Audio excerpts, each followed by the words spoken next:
doesn't run him. Oh no. Turn a human into the heavens. Warning shot. But they're gonna do it. The gold belongs to the bloodline.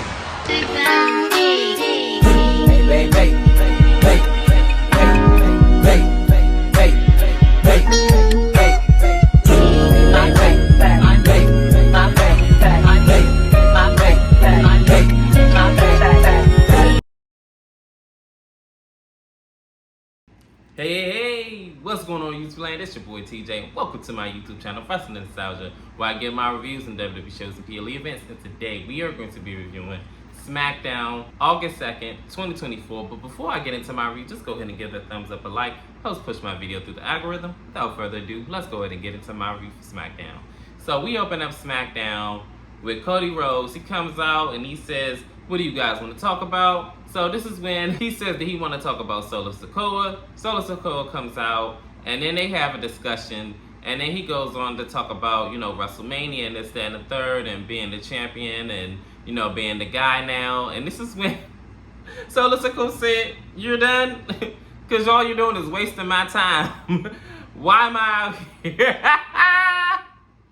Yo, I laughed so hard when I heard him say that. Like, oh man, rip a new one. So then he said, "No, I'm not done yet." So he was all like saying how people like Randy Orton paved the way and this, that, and the third. You're gonna find out that you're not ready yet. So this is when Solo Sikoa fires back and he says, "You want to keep talking about that whole situation that happened at Bloodlines Rules at WrestleMania. So how about this? At SummerSlam, it's going to be Bloodline Rules." So this is when the rest of the Bloodline 2.0 comes out. I'm all like, now you just said that you was going to go ahead and face him one-on-one, and then you going to bring out your family anyway. The typical Roman stuff to do. But then again, he is the tribal chief, so I guess he's just following his footsteps. Oh, and I meant to say this too. When Solo had came out, he said, "Oh, acknowledge me."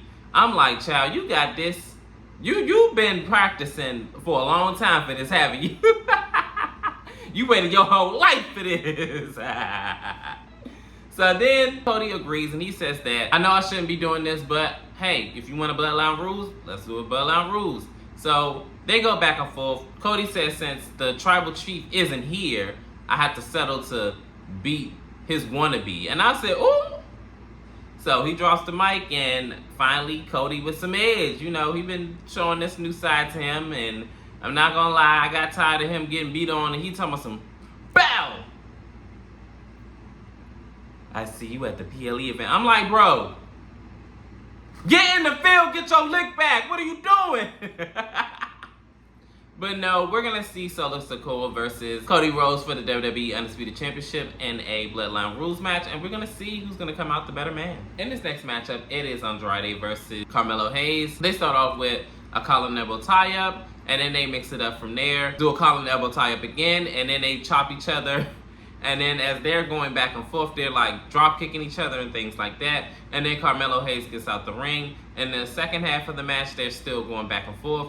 And I remember it was one point where he jumped on the ropes, and then Carmelo Hayes already had him figured out. He wound up reversing it, and then he wind up getting Andrade got. And I remember at another point, Andrade wound up getting Carmelo Hayes on the top rope and did a superplex. They're like going back and forth, and neither man wants to lose this match. I remember Andrade had wound up hitting him with the reverse elbow. I remember the first time he didn't get it, he missed. And the second time he did it, he wound up getting it, and he almost got a 3 count. Andrade wound up doing a moonsault off the top rope. He misses, but he wound up getting a second moonsault after the fact and got a near fall. And then like a little bit back and forth later, he tries to hit his finisher, the message. But Carmelo winds up reversing it, and he tries to roll him up for a 3 count, but it didn't work. He even tried to pull a handful of tights, but Santos Escobar wound up rolling him up, and then 1, 2, 3. Your winner is Andrade. Yo, I tell you one thing.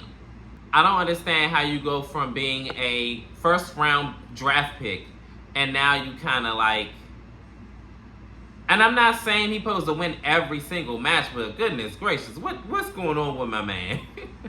Hopefully they have a direction for him and he doesn't keep going on this losing streak, because I'm trying to tell you, if you ever watched his NXT matches, I'm telling you, he is a bright star in the making. And hopefully soon his luck turn around, because I don't like this for bro. In this next matchup, it is Apollo Crews versus Santos Escobar. And as Apollo Crews is trying to get ready for the match, he is sideswiped by Elektra by, like, she just swipes his leg or whatever. And he's all like, so Santos Escobar winds up taking advantage. And, like, majority of this match, he is dominating this match. He is pounding away at him and, like, grounding him and things like that. Then Apollo, towards the end, is, like, getting a little bit of offense in. And Angel Garza tries to distract Apollo Crews. But his partner, which is Baron Corbin, wind up, like, taking him off a ring apron and, like, beating him up. So he's basically is even out the odds. But to no avail, it was 3 people to just 1 person at ringside. So he was outnumbered. He wound up getting, like, taken out by from under the ring, which was Angel Garza. And Angel Garza and Berto are, like, beating up on the ringside Baron Corbin. And this leaves Apollo Crews wide open for an attack. And Santos Escobar winds up hitting his Santos driver. And 1, 2, 3, he winds up winning this match. Well, I guess you got a better luck next time. And keep your eye on the match, Apollo. All of these wrestlers always do that. Every time when something's happening outside, they are, what's that? Oh, I lost! So let this be a viable lesson to you, bruh. But hey, I guess we got a better luck next time. In this next segment, it is Jade Cargill and Bianca Belair. Jade Cargill says that they are more than confident to win back our women's tag team titles, because at the end of the day, we were never pinned. Bianca Belair says that tonight it's 2 versus 2. So I'm the EST and they can't whoop us. Bianca Belair says that tonight we're gonna win back our women's tag team titles. And Jade Cargill says that with the Storm and the EST, anybody to step up gonna get stepped over. And tonight we are gonna claim victory. So we're gonna see what's gonna happen between Alba Fyre and Aladon and Bianca Belair and Jade Cargill, because they should have never lost those tag team titles any damn way. Like, come on, bro. Like, this was BS. That should have never happened. And it is what it is. I'm not going to go too much on a tangent about it, but it is what it is. But win those titles back, girls. In this next segment, it is the homecoming of Logan Paul. And y'all know I really don't care too much of this man. So we're going to cut this short. He comes out and he's upset because he says he's not getting the response from his hometown crowd that he thought he was going to get. So he says, I can't relate to you guys. I'm greatness and all of you are a bunch of losers and this, that, and the third, yada, yada, yada. So he said that he has a banner and he winds up unveiling the banner, and it is spray painted with yeah across it with a face of his in the United States Championship that he does not defend. And he is highly pissed. This brings out LA Knight. He comes out and he says, oh, with these shades on, I can't really see what it says. So it says yeah on it. And Logan Paul says that you defaced my property and da-da-da-da. So LA Knight says that, Logan Paul, you better get serious because in one more night, I'm going to take your United States Championship away from you. They're going back and forth. LA Knight wound up saying that he's going to get a banner for him. And he goes all the way in the back and he runs into Pretty Deadly and he says that, hey, you happen to have a banner? So they said, no, we don't have a banner, but can we interest you in a musical? And they wind up like singing and all this other stuff, sounding horrible. So they said, yeah, enough of that. So he gets to the Prime car and he drives off in it. And as Logan Paul is trying to run after it because that's his property, he winds up driving off in his Prime vehicle. And that ends that segment, and Logan Paul is pissed, and he says, that is death! That's a crime! Oh my gosh! So, I cannot wait until LA Knight goes into SummerSlam, and hopefully he takes the United States Championship away from Logan Paul. Logan Paul has been the worst, absolute worst United States champion in WWE history. Like, 2 title defenses in over 200 plus days. Like, get the fuck out of here. Like, you can't be serious with this. So, please end this crappy reign, WWE, because nobody asked for this. Like, literally, nobody asked for this. His own hometown don't even fool with him. So please do not do this swerve booking that Vince would do and have us suffer for another couple of months of this BS. Please, thank you, management.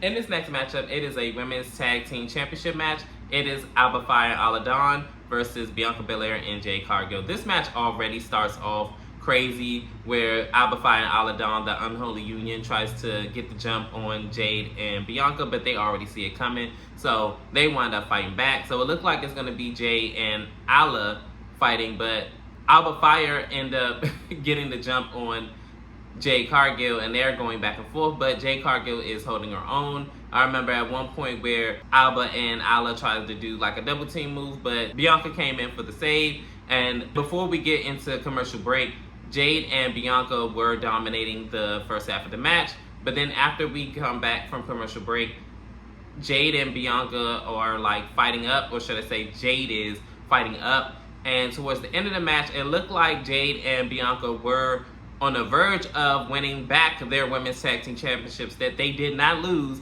but for whatever reason, Blair Davenport came and put her nose in business that had nothing to do with her, and she attacks Jade Cargill and lays her out. And this is when Bianca Belair winds up getting beat up too. And as Jade and Bianca are trying to like fight back or whatever, the numbers game just was too much for the two, and unfortunately, this was a disqualification, and the Unholy Union are going to retain the women's tag team titles, unfortunately. I don't know why. I just had a feeling. I said, watch this end in a disqualification. And it happened. I was like, yo, you gotta be kidding me. Like, first they lose the championships and they didn't even get pinned. And then they lose, well, technically they won by disqualification, but not the titles. So I'm guessing probably at Bad Blood or something like that at the next pay-per-view event is when they'll probably win back their women's tag team titles. But I just feel like they should have just pulled the trigger now. But I feel like the only reason why they didn't do that is because they want a longer reign for Alba and Ala, because everybody kept saying they only won it because they were in their hometown. But let's be honest, that was the case, because y'all didn't have no concrete plans until now. Y'all just came up with the idea to utilize them. And now, because we all kind of figured that, okay, they're going to get back their women's tag team titles, so what was the point of them losing it now? So your reverse psychology, WWE, is not working. I see through it, okay? This is not Sweetie, okay? Yeah, this is not Sweetie, okay? But seriously, I hope they win back those women's tag team titles. They actually put more prestige onto the championships, in my opinion, and they were getting it over, and a lot of people love them as a team. But we're going to see what's going to happen down the line with this development. In this next segment, it is Tiffany Stratton, and she looks bummed out over her beat up and ran down briefcase that got tore up the weeks prior. This is when Nia Jax comes in and cheers her up, and she says, Tiffany, I got a surprise for you. So she comes in and she presents her with a new briefcase. The briefcase looks okay. You know, it doesn't look as good as the one that I seen online about when they said that Tiffany Stratton was gonna win and it was gonna look like this, but you know, hey, we got what we got. So Nia Jax said, remember, you don't cash in on me because you are the perfect little princess, so this is why I'm presenting you with this, but if you cash in, then you're not gonna be my princess anymore, and this, that, and the third. So she said, I promise, I promise, I promise. So this is when Chelsea Green comes in and she said, really nice, but, you know, maybe she changed the font and, you know, changed out the jewels, and it would have looked really better as green. And, you know, Piper, Cha-ching Chelsea has, like, a better ring to it than, you know, Tubby Time or something like that. Or Tacky Time or something like that, she said. So this is when Tiffany Stratton says, you know what? Chelsea Green isn't your color. Toodles. So she leaves. And then another thing that Chelsea says, she said something about, I was on my way to winning that briefcase until you came and pushed me off so rudely. But I tell you one thing, can't nobody and nothing ever stop me from loving on me some Chelsea Green. She is like comedic relief. She is just so funny. I hope at some point down the line that she wins the Money in the Bank briefcase, because she deserves it for all her hard work that she has dedicated to the business. She has proven that she is more than a willing person to do anything for the WWE, and hopefully she's awarded for it, like, soon. And finally, we are here at our main event, the WWE Tag Team Championships on the line, DIY versus the Bloodline. So we start off with Tommaso Ciampa, and Tama Tonga is dominating majority of this match. He takes him down, he winds up beating him up and everything like that, and we go into commercial break. And after commercial break, Tommaso Ciampa is still trying to fight his way up, but he finally gets the tag to Johnny Wrestling, and then he winds up, you know, doing his thing, going wild and hitting his big moves and everything like that. At one point in time, Johnny and Tommaso wind up doing the Shatter Machine. We're about to hit their double team move, but Jacob or Tama Tonga, I believe, like broke up the pinfall, or like before the attempt or something like that. But towards the end of the match, Jacob Fatu winds up getting the Poison Ronda on, and then he got right back up and he wound up kicking Johnny Gargano in the face. Then he hits him with a Samoan drop, moonsault, and then another move, like I think it was like an inverted DDT. And 1, 2, 3, we have new tag team champions. Yes, the Bloodline has gold in their camp again, Bloodline 2.0. So this ends the night. So comment down below, how did you feel about SmackDown? I felt like it was something like missing. It didn't feel like a go home SmackDown show. Raw kind of was like a little bit better to me in my opinion. And yeah, I think that's it. But like I said before, comment down below, how did you feel about SmackDown? Did you love it? Did you hate it? Could have been better? Was it perfectly fine? Leave it in the comments. And as always, your love and support is always greatly appreciated. Help me grow up this channel and everything like that. And peace. TJ, I'm out. Baby,